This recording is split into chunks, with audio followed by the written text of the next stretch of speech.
নমস্কাৰ প্ৰিয় বন্ধু বান্ধৱীসকল আজিৰ জিকে আপডেটছৰ প্ৰথমটো কুৱেশ্যনে হৈছে অসমৰ ভিতৰতে দীৰ্ঘতম ৰেলপথৰ সুৰংগ ক'ত আছে প্ৰিয় বন্ধু বান্ধৱীসকল তলৰ অপচনসমূহৰ শুদ্ধ উত্তৰটো হৈছে অপচন খ মাহুৰত গতিকে মনত ৰাখিব অসমৰ ভিতৰতে দীৰ্ঘতম ৰেলপথৰ সুৰংগ মাহুৰত আছে নেক্সট কুৱেশ্যন নম্বৰ 2 অসমৰ সৰ্বোচ্চ শৃংগটোৰ নাম কি প্ৰিয় বন্ধু বান্ধৱীসকল ইয়াৰে শুদ্ধ উত্তৰটো হৈছে অপচন ঘ লাইকে গতিকে মনত ৰাখিব অসমৰ সৰ্বোচ্চ শৃংগটোৰ নামে হৈছে অপচন ঘ লাইকে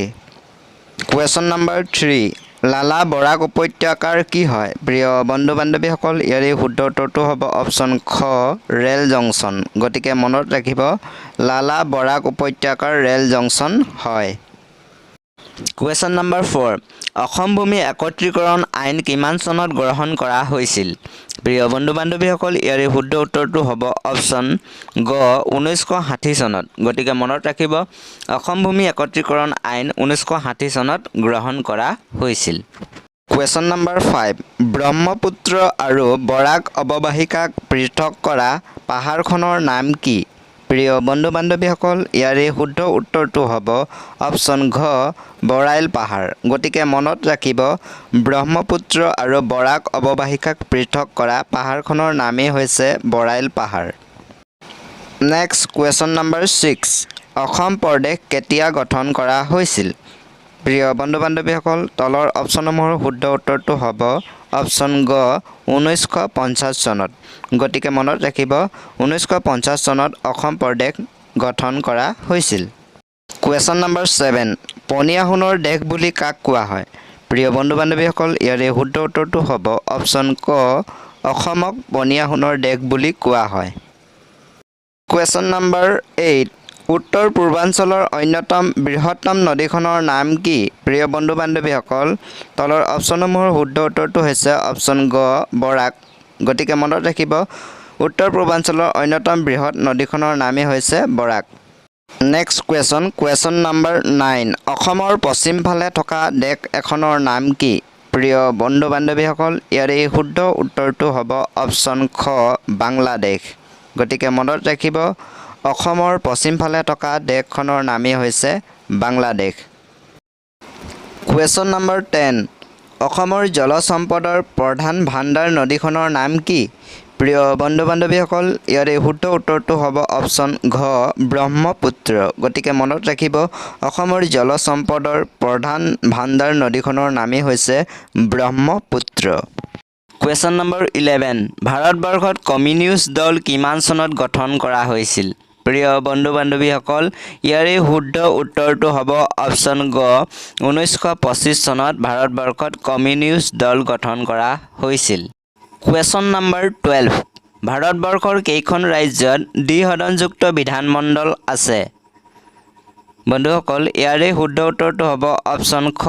ভাৰতবৰ্ষৰ 7খন ৰাজ্যত দ্বিসদনযুক্ত বিধানমণ্ডল আছে কুৱেশ্যন নম্বৰ 13 ভাৰতীয় সংবিধানে নিৰ্বাচন আয়োগ গঠনৰ ব্যাখ্যা কিমান নং অনুচ্ছেদত কৰিছে ইয়াৰে শুদ্ধ উত্তৰটো হ'ব অপচন ঘ 324 নং অনুচ্ছেদত ভাৰতীয় সংবিধানে নিৰ্বাচন আয়োগ গঠনৰ ব্যাখ্যা কৰিছে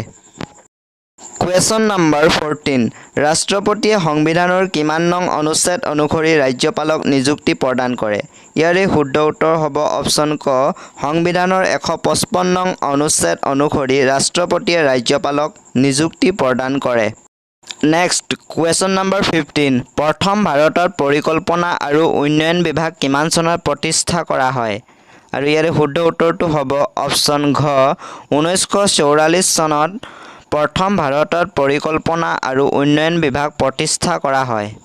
কুৱেশ্যন নম্বৰ 16 প্ৰথমে ভাৰতত জাতীয় পৰিকল্পনা সমিতি কেতিয়া গঠন কৰা হৈছিল প্ৰিয় বন্ধু বান্ধৱীসকল ইয়াৰে শুদ্ধ উত্তৰটো হ'ব অপচন গ 1938 চনত প্ৰথম ভাৰতত জাতীয় পৰিকল্পনা সমিতি গঠন কৰা হৈছিল কুৱেশ্যন নম্বৰ 17 অসম আয়ুৰ্বেদিক মহাবিদ্যালয় ক'ত আছে প্ৰিয় বন্ধু বান্ধৱীসকল ইয়াৰে শুদ্ধ উত্তৰটো হ'ব অপচন গ গুৱাহাটী গতিকে মনত ৰাখিব অসম আয়ুৰ্বেদিক মহাবিদ্যালয় গুৱাহাটীত আছে কুৱেশ্যন নম্বৰ 18 অসমৰ ফৰেনচিক লেবৰেটৰী ক'ত অৱস্থিত ইয়াৰে শুদ্ধ উত্তৰ অপশ্যন ক গুৱাহাটী। গতিকে মনত ৰাখিব অসমৰ ফৰেনচিক লেবৰেটৰী গুৱাহাটীত অৱস্থিত। কুৱেশ্যন নম্বৰ 19 ৰন্ধন গেছৰ বটলিং প্লেন ক'ত আছে? প্ৰিয় বন্ধু বান্ধৱীসকল ইয়াৰে শুদ্ধ উত্তৰটো হ'ব অপশ্যন খ উত্তৰ গুৱাহাটী। গতিকে মনত ৰাখিব ৰন্ধন গেছৰ বটলিং প্লেন উত্তৰ গুৱাহাটীত আছে। প্ৰিয় বন্ধু বান্ধৱীসকল আজিৰ অন্তিমটো কুৱেশ্যনে হৈছে কুৱেশ্যন নম্বৰ 20 অসমৰ আঞ্চলিক গৱেষণাগাৰ ক'ত অৱস্থিত? আৰু ইয়াৰে শুদ্ধ উত্তৰটো হ'ব অপশ্যন গ যোৰহাট। গতিকে মনত ৰাখিব অসমৰ আঞ্চলিক গৱেষণাগাৰ যোৰহাটত অৱস্থিত।